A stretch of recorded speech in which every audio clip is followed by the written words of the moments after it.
Les éditions Télème présentent un enregistrement intégral de Le diable l'emporte, de René Barjavel, lu par François Hatt. Première partie. Chapitre 1. Madame Collignon entra la première. Sa poitrine, puis son nez, franchirent la porte. Derrière elle apparut Irène, sa fille aînée, ronde et dorée. Après, ce fut Aline, la plus jeune, maigre, noire, inquiète. Monsieur Collignon entra le dernier. Madame Collignon s'assit sur la banquette et fit asseoir Aline à côté d'elle. Irène et monsieur Collignon prirent place de l'autre côté de la table sur des chaises. La salle à manger était pleine. Madame Collignon déplia sa serviette, regarda son mari et dit « Quelles vacances !» Irène sourit, tourna la tête un peu à gauche, un peu à droite, non point pour voir, car elle était myope, mais pour s'offrir au regard, gentiment. Elle demanda à sa mère « Qu'est-ce que tu dis ?» Madame Collignon haussa les épaules. Aline dit « C'est quand même des vacances. » Elle avait 12 ans. Les voisins de droite des Collignon en étaient déjà à la purée. C'était un ménage sans enfants, un receveur de l'enregistrement et sa femme, lui le crâne rasé et la lèvre ornée d'une moustache gauloise, elle baleinnée d'un corset jusqu'au menton. Ils se haïssaient depuis 30 ans, chacun souhaitant 20 fois par jour que l'autre se fît écraser par un autobus ou tombât victime d'une embolie, puis regrettant aussitôt son vœu, car lui comptait sur elle pour tenir ses meubles encaustiqués, et elle comptait sur lui pour assurer la sécurité de sa vie. Ils jouaient au piquet tous les soirs après dîner, chacun essayant avec acharnement moins de gagner que de faire perdre l'autre. Puis ils se couchaient dans le même lit et dormaient en se tournant le dos. Au centre de chacun des murs du restaurant se dressait une large glace, de la banquette jusqu'au plafond. Les 4 glaces se faisaient face 2 à 2 et se renvoyaient les images des convives assis, infiniment répétées. Au-dessus d'eux, la serveuse en tablier blanc dansait un ballet en forme de croix dans une eau verdâtre jusqu'aux 4 horizons. Les Collignon attendaient qu'on les servît. De la main gauche, M. Collignon cassait en menus fragments le morceau de pain posé près de son assiette, portait ses miettes à sa bouche et les suçotait. Juste derrière lui, à la table du milieu, était assis le professeur de culture physique de la plage, un célibataire. En mangeant, tête basse, le cou un peu de travers, il lisait un roman policier. Cette table était celle des hommes et des femmes seuls, une longue table qui les réunissait à chaque repas. Ils se faisaient passer les plats, guettaient de loin les gros morceaux. Chaque femme trouvait les autres femmes laides et chaque homme les autres hommes stupides. Habillé, le professeur de culture physique paraissait quelconque, mais sur la plage, il était beau. Les femmes regardaient furtivement la bosse de son bas-ventre et imaginaient un incident qui lui eût fait perdre son slip. Lui comptait « 1, 2, 3, 4, tirez sur les bras, allongez les jambes !» En fin de journée, il était trop fatigué pour se préoccuper de garnir son lit. Il avait une petite tête. « Te gave pas de pain, » dit Madame Collignon à son mari. « Tout à l'heure, tu mangeras plus rien. »« Pour ce qu'il y a à manger, » dit Irène. Elle souriait. Elle avait 22 ans. Elle était riche de chair et d'humeurs équilibrées. Elle se regardait dans la glace devant elle, par-dessus l'épaule de sa mère. Elle se souriait. Elle était satisfaite. Plus loin, dans un reflet trouble, ses yeux myopes apercevaient des silhouettes, parmi lesquelles elle devinait les hommes. La serveuse apporta des maquereaux frits. « Ce qu'il y a de bien ici, » dit M. Collignon, « c'est qu'on a du poisson frais. »« Il manquerait plus que ça, » dit Madame Collignon. Un homme leva un doigt rouge et court et montra à la serveuse sa bouteille vide. Sa femme déchira l'enveloppe d'un cure-dent. Ils étaient arrivés 8 jours plus tôt. Ils s'ennuyaient en vacances, mais au mois d'août, personne n'achète. Ils avaient fermé pour 4 semaines leur magasin, porté à la banque les billets de la dernière recette. Ils étaient partis en songeant au retour, au moment où ils pourraient recommencer à vendre et à gagner. Ils disaient « Ça coûte tant, ça vaut tant, j'achète tant, je vends tant, je dépense tant. » Quand elle regardait les vêtements d'une femme, elle disait « Elle en a pour tant sur le dos. » Ils disaient « Mon fils me coûte tant par mois. » Leur fils était parti pour Biarritz avec une femme. Il lui avait donné tant pour ses vacances. Il savait qu'il réclamerait encore au moins tant et tant. Ils mangeaient, ils dormaient, ils s'ennuyaient. Ils avaient hâte de recommencer à compter, à vivre. Assise en face d'eux à la grande table, une femme maigre, tête basse, les regardait entre deux bouchées. Elle regardait leurs gros bras, leurs bijoux, leurs langoustes, leur vin. Elle regardait les épaules du professeur de gymnastique, le sourire d'Irène. La peau de ses mains était grise, ses ongles tachés de blanc. Elle regardait les uns et les autres, elle les regardait à coups de dents. Tous avaient au moins une chose qui lui manquait : argent, beauté, santé, mari, auto, enfant. Son couteau ne coupait pas, son verre était ébréché, dans son assiette son poisson était le plus petit, le plus mal cuit, le moins frais. 2 fois par seconde, son cœur se tordait et se détordait. La serveuse aux cheveux gris allait d'une table à l'autre. Elle n'avait pas le temps de déjeuner avant les pensionnaires, car elle passait la matinée à faire les chambres. Quand elle avait vu pendant 2 heures s'ouvrir et se fermer toutes les bouches, entendu mastiquer toutes ses mâchoires, respirer les odeurs mélangées du fromage et du poisson, ramasser les serviettes maculées de sauce et de rouge à lèvres, pareilles à du sang tourné, empiler les assiettes sales garnies de mégots et de croûtes de camembert, elle avait moins envie de se mettre à table à son tour que de vomir. Le vent d'ouest enveloppa l'hôtel d'une bourrasque qui claqua en grosses gouttes contre les vitres. « Quelles vacances !» répéta madame Collignon. « C'est pas ma faute, dit monsieur Collignon, s'il pleut. » Par le guichet de la cuisine, l'odeur de la friture entrait en lents tourbillons. La serveuse allait et venait, les familles penchées sur leurs assiettes triaient les arêtes, et dans les glaces, leurs reflets répétés, de plus en plus vagues, glauques, difformes, en 4 foules infinies de fantômes, se penchaient sur les assiettes et triaient les arêtes jusqu'au bout des horizons. Madame Collignon mâchait soigneusement et se taisait. Elle était assise, bien droite, massive, sur la banquette.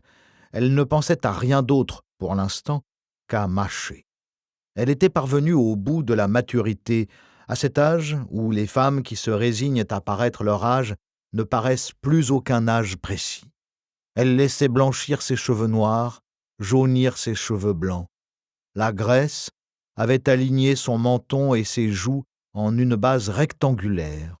Sa poitrine s'était soudée en une seule masse.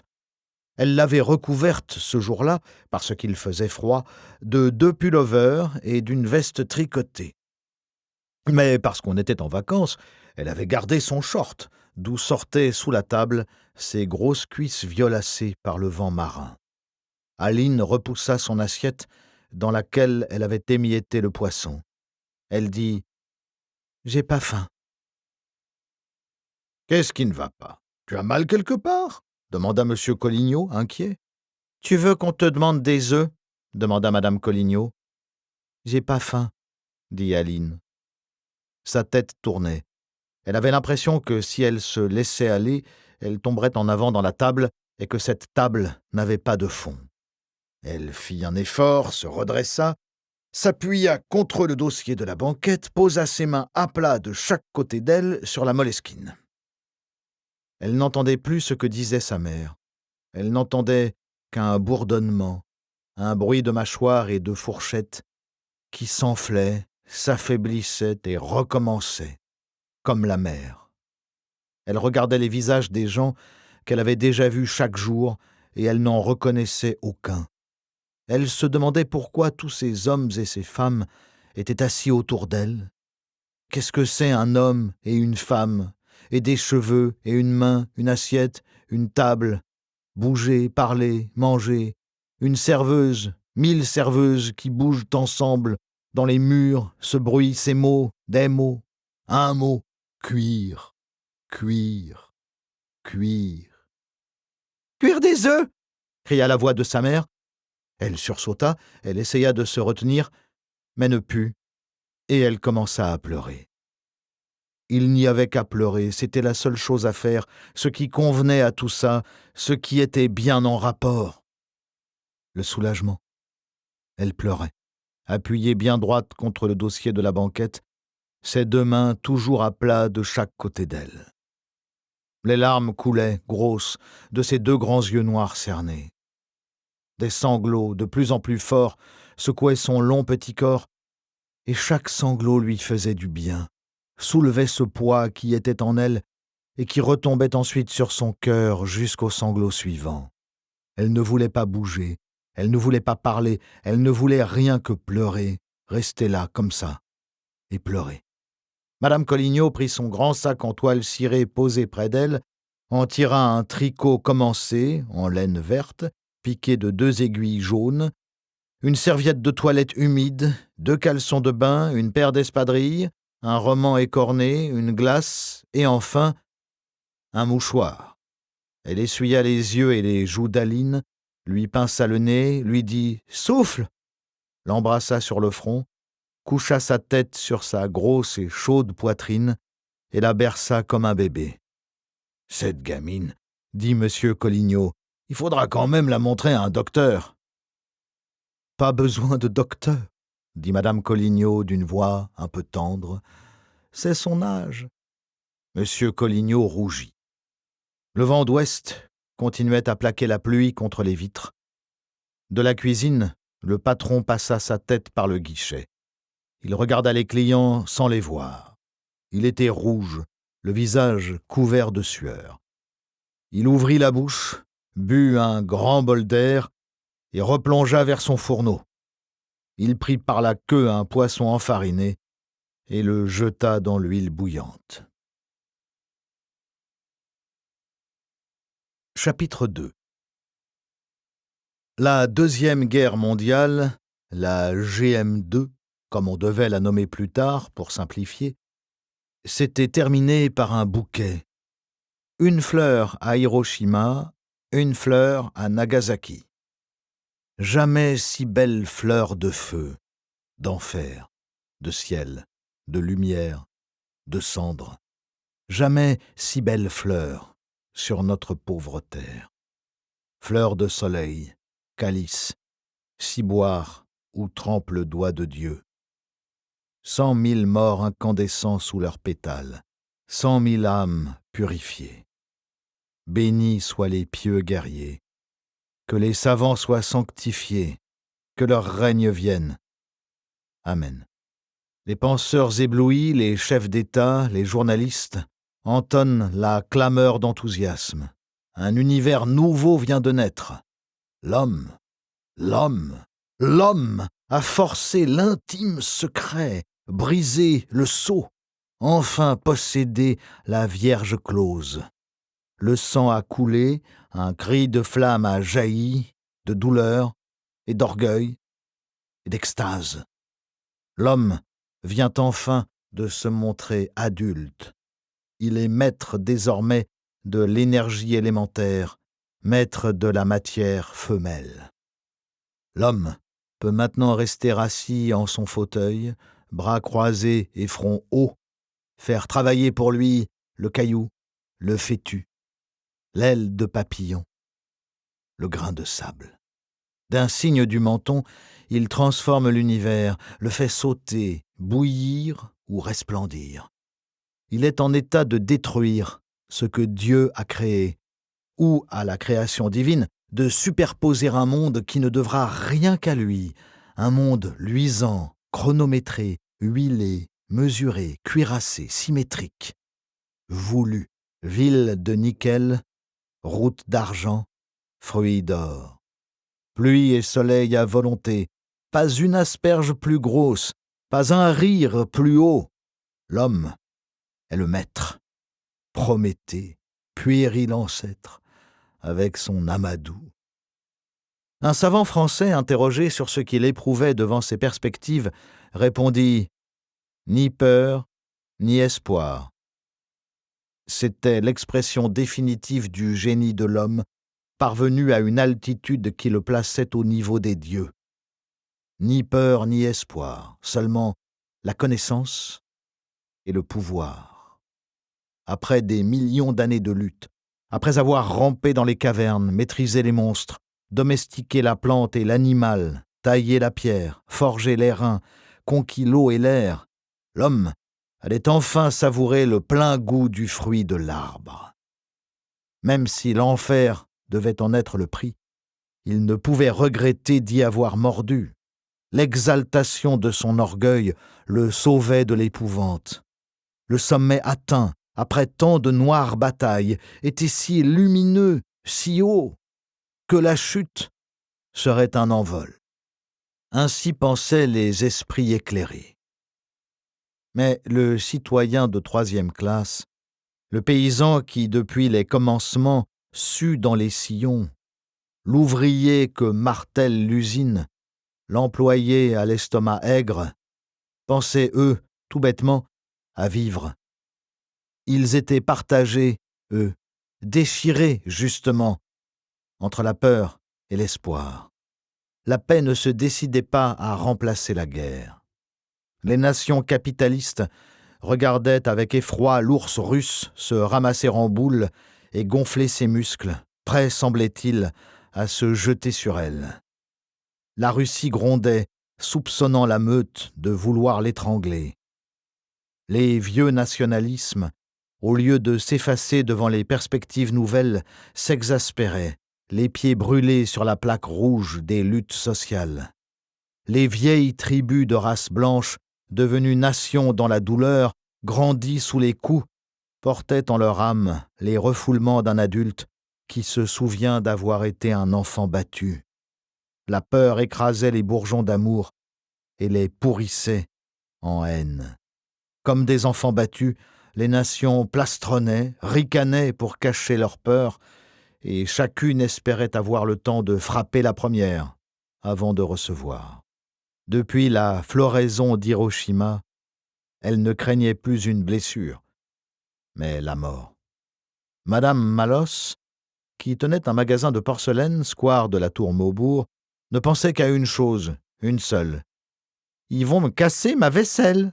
Sûrement, cette fois-ci, ils vont me casser toute ma vaisselle. » Pendant la GM2, elle avait tremblé jour et nuit pour ses plats et ses assiettes. Elle avait descendu son stock dans sa cave, enveloppé dans des chiffons et des journaux, les soupières, les tasses et les salières, les plats à tarte et les saladiers, dans des caisses capitonnées, bourrées de paille. Tant de travail, tant de soucis, de précautions, pour aboutir à ça, la bombe atomique qui casse les vitres à 100 kilomètres. Elle était découragée, elle ne cherchait plus à remplacer la marchandise vendue. Elle gardait son magasin ouvert par habitude, parce qu'il fallait bien vivre. Mais fallait-il vraiment vivre ? Elle se le demandait parfois, elle le demandait à ses voisines.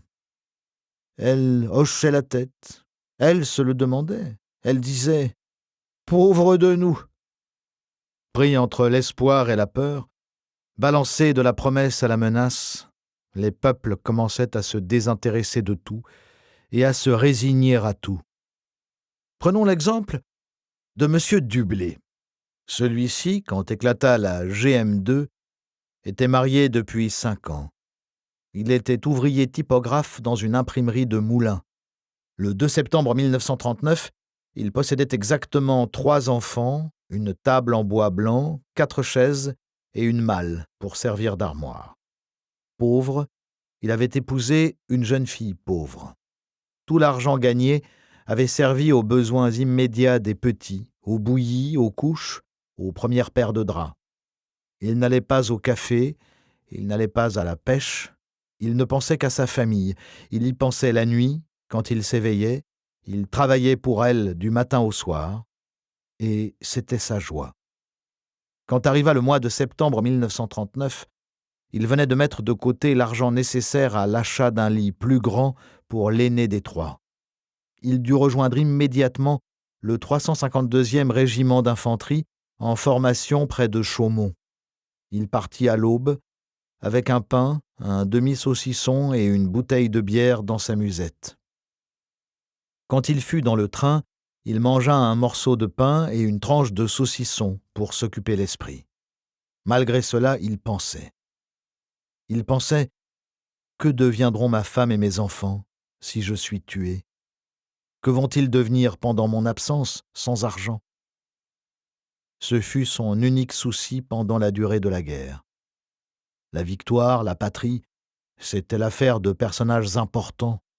On donnait des milliards à l'Allemagne pour construire des canons, puis on lui déclarait la guerre. C'était chose incompréhensible, fatale. Il n'y pouvait rien. Il avait un devoir à sa taille, très simple, et qui l'occupait assez, subvenir aux besoins de ses enfants. Qu'allait-il devenir s'il était tué ? Maintenant, il n'a plus peur.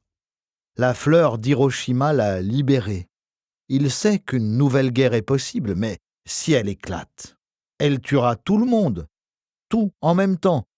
Poussière, lumière, vapeur, ses voisins, sa table et ses draps, sa maison, sa femme, ses enfants. Et lui, nul ne manquera à personne. Il est soulagé. Et maintenant, il va au café, il fait la belote, il va à la pêche et il joue aux boules. L'avenir de ses enfants n'est plus entre ses mains. L'atome les tuera ou les fera vivre pour rien. Ils ne sont déjà plus dans le même monde que lui. Aussitôt révélées les possibilités atomiques, les économistes s'étaient effrayés des perspectives de la production. Une abondance catastrophique bouchait l'horizon. Il fallait de toute urgence trouver des débouchés. Les nations blanches se cadenassèrent.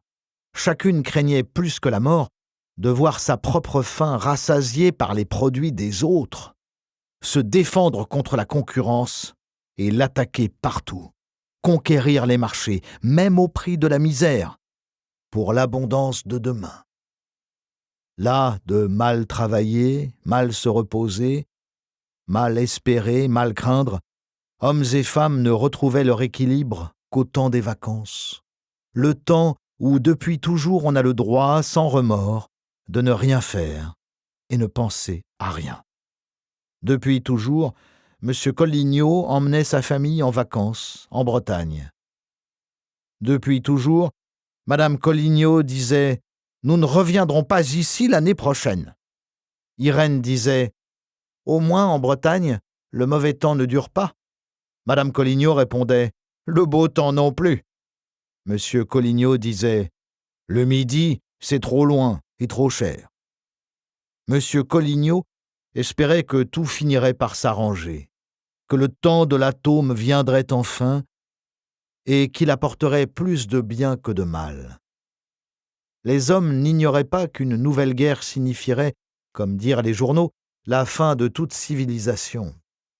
Et M. Collignon croyait à la civilisation. Un gros nuage blanc venait de s'enfuir à toute allure, le ciel était bleu et la mer bleue également, avec un peuple de petites vagues circonflexes crétées de blanc. La plage était multicolore, 1000 maillots étendus les uns près des autres, éclatant de couleurs sous les rayons du soleil lavé de frais. Les bras et les cuisses et les ventres nus se confondaient avec le sable. Madame Collignon, couchée, son tricot sur les yeux, s'était assoupie. Irène jouait au volley-ball. Elle manquait la balle, mais elle la voyait arriver trop tard. Elle riait chaque fois qu'elle la manquait, et plus encore si par hasard elle la touchait. Sa mère l'obligeait à porter un grand maillot foncé. Elle aurait porté aussi bien une cotte de maille si sa mère l'avait exigé, comme elle se fût, sans plus de gêne, promenée nue sous le regard des hommes. Elle n'avait pas peur d'eux. Elle n'en avait pas non plus une envie précise. Elle les regardait avec une belle sympathie physique, mais sans trouble. Elle dormait bien. Elle était assez grande, Elle avait les épaules rondes, les seins gros, ronds et solides, leurs bouts pointés en oblique vers le ciel, la taille lourde, les cuisses dures, les genoux et les mollets forts. Elle coiffait en chignon bas sur la nuque ses cheveux couleur de chanvre. Le vent, le soleil et la pluie avaient donné à son visage cette même couleur mate, un peu terne, et sa tête apparaissait lisse, sans frontières. Quand elle riait, 2 fossettes se creusaient dans ses joues et ses dents étincelaient, mais ses yeux ne s'éclairaient guère. Ils étaient d'une teinte banale, marron, un peu vert. Il leur manquait l'émoi d'une pensée rapide. Elle n'était pas très intelligente. Elle le savait. Cela lui était égal. Aline vint à 4 pattes rejoindre son père. Monsieur Collignon, assis en tailleur sur le sable, ne sachant que faire, se tirait machinalement les poils des mollets. Le soleil chauffait son crâne nu. Son petit ventre rond émergeait d'un slip bleu pâle, au-dessus duquel son nombril mettait un point. Une maigre rivière de poils gris descendait sur son sternum entre ses côtes apparentes. Aline eût aimé monter sur ses épaules, comme l'année précédente, et jouer au cheval. Mais elle n'osait plus. Elle s'assit près de lui et se frotta contre son bras. Il la regarda avec tendresse. Il ouvrit la bouche pour lui dire quelque chose et se tut. Il ne savait que dire. Pour la première fois, elle portait un maillot haut qui cachait sa poitrine plate. Ses cheveux noirs pendaient jusqu'à ses épaules. Madame Collignon lui mettait des bigoudis tous les soirs. Le vent humide de la mer, chaque matin, la défrisait. Elle se leva, se tourna vers la mer, étendit les bras, ouvrit ses 2 mains au vent. Monsieur Collignon la regardait, ému. Elle était si mince, fragile, droite dans le soleil, les hanches à peine marquées, les pieds tournés un peu en dedans, les genoux maigres. Elle poussa un cri, attendit que le vent lui répondît. La mer bourdonnait. Elle cria de nouveau. Elle appelait l'invisible, le génie de l'eau bleue, du soleil. Elle se rapprocha de son père et lui dit « Viens !» Il se leva, elle lui prit la main et l'entraîna vers les rochers. Elle le lâcha parce qu'il n'était pas assez agile. Elle grimpait, sautait, comme une chèvre. Elle riait, elle secouait ses cheveux, reniflait. Monsieur Collignon, très prudent, la suivait en tâtant la roche des pieds et des mains. Il craignait de tomber, de s'écorcher sur les arêtes des coquillages. Il rejoignit Aline, accroupie au sommet d'un rocher creux, plein d'eau abandonnée par la mer descendante. Elle dit « Regarde !» Dans l'eau, sous l'image en surface du ciel, des crevettes transparentes se déplaçaient à sauts de puce entre de longues feuilles d'algues ourlées de dentelles vernies. Un escargot de mer rampait sur un galet blanc. 2 anémones de mer mêlaient leurs tentacules. Aline plongea sa main et remua doucement les doigts. Une crevette s'approcha, recula d'un saut, revint. Aline ferma brusquement sa main et éclata de rire. Elle dit « Je la tiens, tu la veux ?» Monsieur Collignon, accroupi de l'autre côté du rocher, dit « Non ». Aline tenait entre 2 doigts maigres la crevette convulsive. Elle lui arracha la tête et la mangea. La bête craqua sous ses dents. Aline dit « C'est bon ?» Elle se pencha sur l'eau, plongea un doigt vers l'anémone couleur de jade. Doucement, les fines feuilles de la bête fleur se fermèrent autour de lui, s'y accrochèrent de leurs millions de minuscules râpes. Alice se redressa en poussant un cri. Elle était devenue blême, les yeux agrandis, le nez pincé. Monsieur Collignon voulut enjamber la flaque, s'enfonça dans l'eau jusqu'aux genoux. Aline se jeta vers lui, ferma les bras autour de son cou, se serra contre lui, tremblante. Monsieur Collignon la tenait de son bras droit et s'appuyait au rocher de la main gauche, les jambes dans l'eau. Il disait « Ce n'est rien, ma poulette, ce n'est rien. Calme-toi. » Chapitre 3. Une longue voiture noire s'arrêta au bord de la route qui longeait la plage. C'était un produit spécial de l'industrie américaine, un modèle unique, fabriqué sur commande.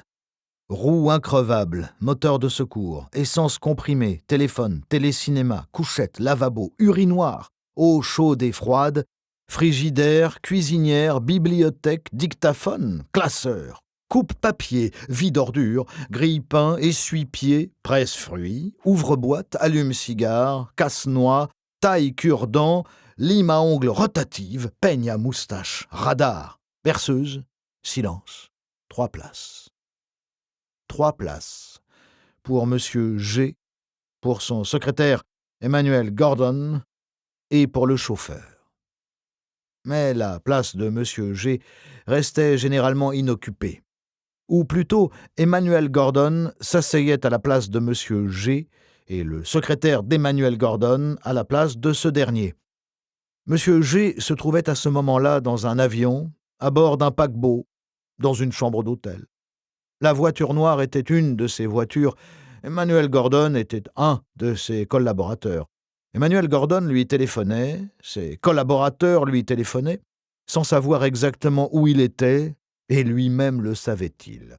Cela n'avait pas d'importance, ses intérêts le maintenaient présent dans toutes les parties du monde. Il était partout et nulle part. Emmanuel Gordon descendit de la voiture. Il restait un peu étonné de l'étrange mission que lui avait confiée cette fois-ci M. G. Il n'aurait jamais cru ça de lui. Il haussa les épaules. Après tout. Il était très grand et maigre, un peu voûté, les cheveux gris coupés en brosse, les yeux gris. Il avait bonne vue et c'était peut-être à cause de cela que M. G l'avait choisi pour ce travail. L'auto s'était arrêtée à quelques pas du terrain de volley-ball. Emmanuel Gordon remarqua tout de suite Irène. La partie se terminait. Irène s'allongea sur le sable, couchée sur le côté droit, le visage tourné vers la mer. Son bras droit étendu devant elle, son bras gauche arrondi au-dessus de sa poitrine, sa joue ronde appuyée sur son épaule ronde. Elle était couchée comme un paysage, collines et vallées, la terre nette et ronde du printemps qui commence, avant l'explosion et le jaillissement des graines. Ses doigts jouaient avec le sable, sa hanche montait doucement vers le ciel et redescendait vers la mer. En 8 semaines, l'auto noire fit le tour des principales plages de France. Quand elle parvint à Monte-Carlo, Emmanuel Gordon avait fait parvenir à M. G 127 adresses de jeunes filles, avec leurs photographies en maillot de bain, leur âge et l'adresse et la profession des parents. M. G ferait, parmi ses filles de choix, une sélection sévère. Il était maintenant bien décidé.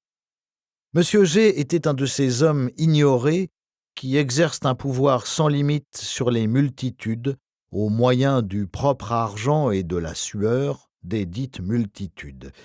Il était né le 2 janvier 1900, d'un père hollandais et d'une mère américaine, à bord d'un paquebot allemand qui se rendait d'Angleterre en Russie. Son âge est facile à calculer, 18 ans en 1918, 40 ans en 1940, et maintenant, une mince silhouette qui passe inaperçue, que l'on voit le plus souvent de dos ou en profil effacé, des cheveux blancs, des sourcils noirs, des mains soignées, aux doigts minces, une voix que le téléphone transforme et qui change d'accent avec les frontières. Un des ancêtres de M. G avait financé l'expédition de Charlemagne en Espagne. Servi d'intermédiaire entre le traître Ganelon et le roi Maure, et reçu pour sa mission 32 mulets chargés d'or. Au retour furieux de Charlemagne, vendu une flotte aux Maures qui voulaient fuir l'Espagne, et à Charlemagne 600 chariots pour ramener le butin. Et à Aix-la-Chapelle, reçu ce butin en remboursement de son prêt. Il avait alors donné un manteau de peau de renard et une mule blanche au trouvère Turold pour qu'il chantât la gloire du preux Roland et de ses compagnons et la louange de Dieu, et Turold écrivit la chanson de Roland. Monsieur G lui-même, pendant la GM2, avait fourni du ciment pour le mur de l'Atlantique, de l'aluminium pour les avions de la RAF, du pétrole pour les chars russes, de l'acier aux Japonais et du minerai d'uranium aux usines atomiques des USA. Mais l'éclosion de la fleur d'Hiroshima, à laquelle il avait pourtant contribué, avait ébranlé son équilibre, fissuré cet intérêt indifférent qu'il portait à ses multiples affaires. Il s'était rendu compte que l'événement n'était plus à la mesure de sa volonté. Il s'était demandé si les événements ne l'avaient pas toujours conduit alors qu'il croyait les conduire. Lui, le marchand au-dessus des grossières passions, des mêlées, des frontières, n'avait-il pas été joué comme un simple fantassin le nez dans la boue? Il n'avait pas désiré la paix plus que la guerre, ni la guerre plus que la paix. Il avait cru profiter de l'une et de l'autre. Elles avaient peut-être profité de lui. Il avait vendu des canons ou du blé selon les besoins de la haine ou de la faim. Il n'avait créé ni l'une ni l'autre. Il avait vu germer l'arbre de guerre, fleurir puis se faner ses fleurs rouges. Certes, il avait fumé le terrain autour de ses racines, taillé ses branches avant d'en cueillir les fruits, mais il était sans pouvoir sur la force qui le faisait jaillir de la terre. Il obéissait, comme un paysan obéit aux saisons. Il savait que les peuples n'aspirent qu'à la paix et que pourtant, ils fusillent ou déshonorent les hommes qui ne veulent pas se battre. Il savait que tous les savants du monde, croyant travailler pour le bonheur de l'humanité, préparaient chaque jour des moyens plus efficaces de faire couler son sang. Il savait que lorsque l'arbre de guerre paraît nu et mort, il fouille la terre de ses racines, ramasse de nouvelles puissances de sève. Monsieur G, tout d'un coup, avait compris que ces milliards n'étaient que chiffres vains, gribouillages. Ces marchés, jeux d'enfants qui pèsent de la poussière dans des couvercles de boîte. Après tant d'activités, tant de profits, il n'était qu'un homme comme les autres. Un certain homme, à une certaine place, dans un certain emploi, un axe, un pignon, un ressort de la machine. Un homme, 59 kilos de vie inexplicable. S'il ne tomba pas à genoux pour s'humilier devant Dieu et l'adorer, c'est qu'il réprouvait les solutions faciles. S'en remettre à Dieu eût été encore une réponse fabriquée, une attitude. Il préférait rester sur le plan humain et penser et agir avec ses moyens d'homme. Dieu lui-même ne pouvait exiger plus. En d'autres temps, Dieu se manifestait aux hommes. Il en choisissait un, il le convoquait au sommet d'une montagne et, de sa voix de tonnerre, lui disait quelle conduite tenir. Mais Dieu a assez fait. Aujourd'hui, les hommes sont assez grands. Et quand fleurit la fleur d'Hiroshima, il doit s'en trouver au moins un pour comprendre. Et Monsieur G décida de construire l'arche. Il avait longtemps hésité, il s'était demandé si cela valait la peine. Il ne s'était jamais approché d'un animal, il ne connaissait que les fleurs des fleuristes, les nourritures cuites loin de sa table, les femmes qui se préparaient pour son argent. Il était en procès avec son fils, qu'il n'avait pas vu depuis 12 ans. Il avait rencontré des hommes de toute race et n'avait pas d'amis. Voyageant à travers les saisons, il n'avait jamais connu l'arrivée du printemps, après un long hiver. Il mangeait sans joie, car il n'avait pas eu faim. Il ne connaissait pas le plaisir de la réussite, car il ne pouvait pas subir d'échecs. Il était bien portant, il ne tenait pas énormément à continuer à vivre.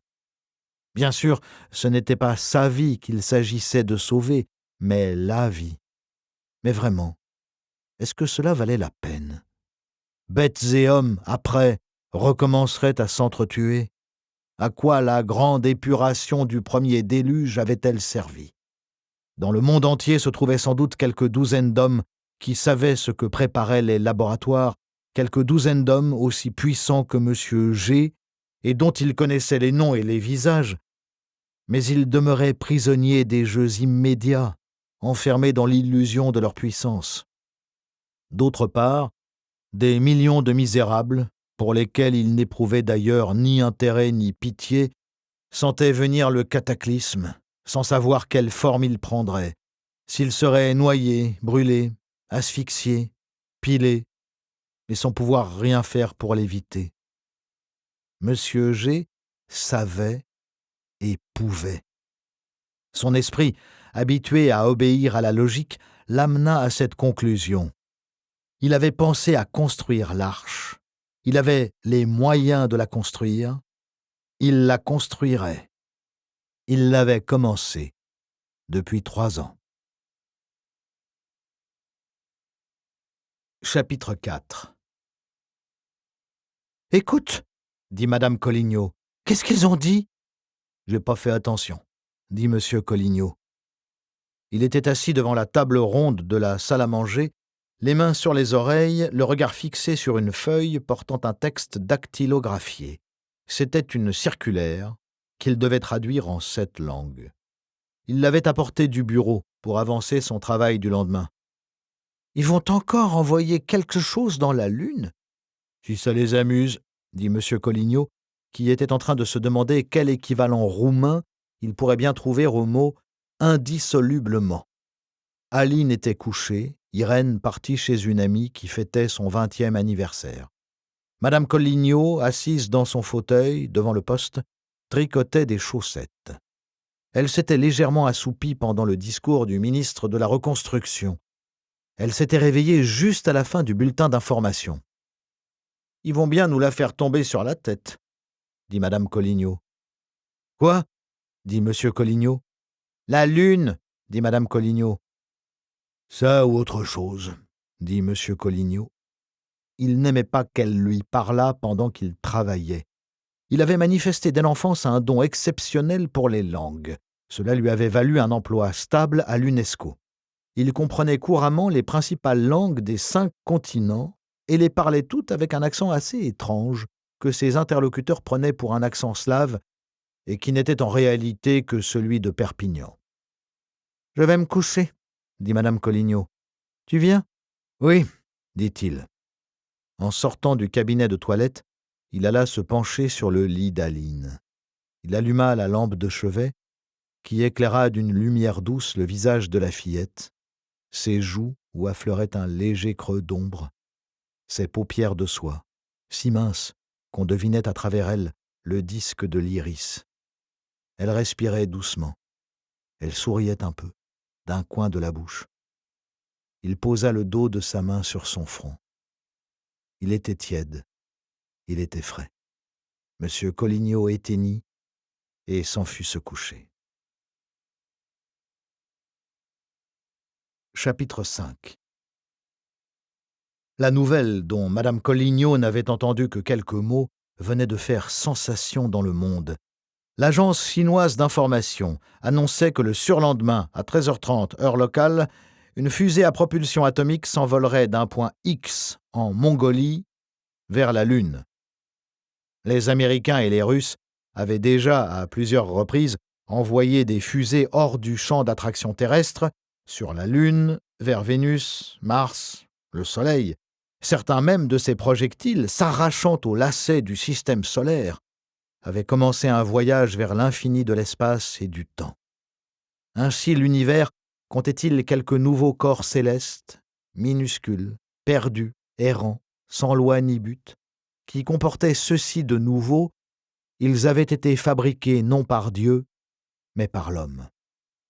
Un jour peut-être, l'un d'eux, après combien de millions d'années, verrait son voyage se terminer sur quelque terre à l'autre bout des espaces, terre brûlante ou glacée, ou simplement tempérée comme la nôtre, peuplée d'êtres monstrueux ou d'une inimaginable beauté, ou simplement laids et beaux comme nous, et qui chercheraient en vain le sens du message. Mais à l'origine du voyage de ces engins se trouvait un simple moteur fusée. Son carburant épuisé, Le projectile n'était plus qu'un grain de sable dans l'éther, emporté par son élan, attiré et repoussé par les milliards de forces combattantes qui tissent dans le vide interstellaire leur réseau dense comme un granit. Il avait échappé à la volonté de l'homme en même temps qu'à sa main. Si la nouvelle annoncée par l'agence chinoise d'information avait fait sensation, c'était à cause des détails donnés sur la fusée qui allait s'envoler le surlendemain. Elle serait propulsée par un moteur atomique qui la conduirait jusqu'au bout de son voyage. Ce n'était plus le simple caillou lancé par un enfant et qui ne retombe plus parce qu'il a percé le ciel. C'était vraiment un véhicule accomplissant un voyage depuis son point de départ jusqu'à son terminus. C'était surtout la première réalisation du moteur atomique léger. Peut-être le commencement de l'âge d'or. Consternation dans les sphères dirigeantes des nations blanches. Fureur chez les Russes. Ingratitude, dissimulation. Ces Chinois, tout de même. Nous les avons équipés, armés, vêtus, gavés. Pendant que nous vidions pour eux nos veines, ils travaillaient dans le secret à la mise au point du moteur moléculaire. Reste un espoir. Peut-être manqueront-ils la Lune. La fusée partit et arriva. La réussite de l'expérience brisa d'un seul coup les chaînes du jeune géant atomique.